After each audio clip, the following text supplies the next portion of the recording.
बहुत समय पहले की बात है। एक राजा थे जिनका नाम उत्तानपाद था।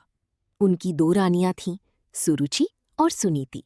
सुरुचि राजा की प्रिय रानी थी, जबकि सुनीति शांत और दयालु स्वभाव की थी। सुनीति का एक छोटा बेटा था, जिसका नाम ध्रुव था। ध्रुव बहुत भोला, समझदार और भगवान में विश्वास रखने वाला बालक था। एक दिन राजा अपने सिंहासन पर बैठे थे और उनका दूसरा बेटा उत्तम उनकी गोद में खेल रहा था। तभी छोटा ध्रुव भी दौड़ता हुआ आया और अपने पिता की गोद में बैठने लगा। लेकिन तभी रानी सुरुचि ने उसे रोक दिया। उन्होंने गुस्से में कहा, अगर तुम्हें राजा की गोद में बैठना है तो पहले भगवान से प्रार्थना करो कि अगला जन्म मेरी कोख से मिले। ये सुनकर ध्रुव का दिल टूट गया। उसकी आंखों में आंसू आ गए। वो रोता हुआ अपनी माँ सुनीति के पास गया और सारी बात बता दी।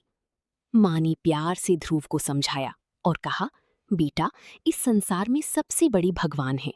अगर तुम सच्चे मन से उनकी भक्ति करोगी तो वे जरूर तुम्हारी मदद करेंगी। माँ की बात सुनकर 5 साल का छोटा ध्रुव जंगल की ओर निकल पड़ा। वो भगवान विष्णु को पाने के लिए कठोर तपस्या करना चाहता था। रास्ते में देवर्षि नारद मिली।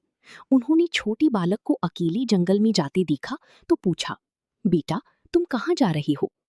ध्रुव ने सारी बात बता दी।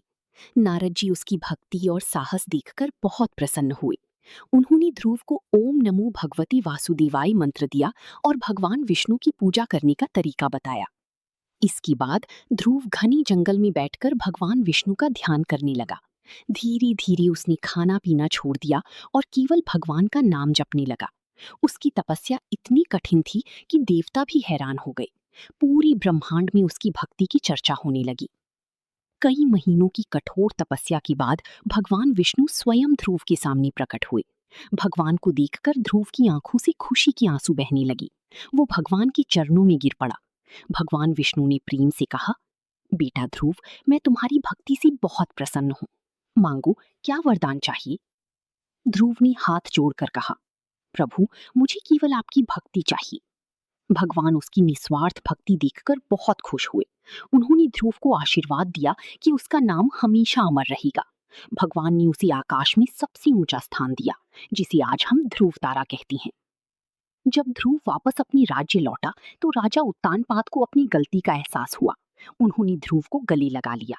रानी सुरुचि भी शर्मिंदा हुई। पूरे राज्य में ध्रुव की भक्ति की चर्चा होने लगी।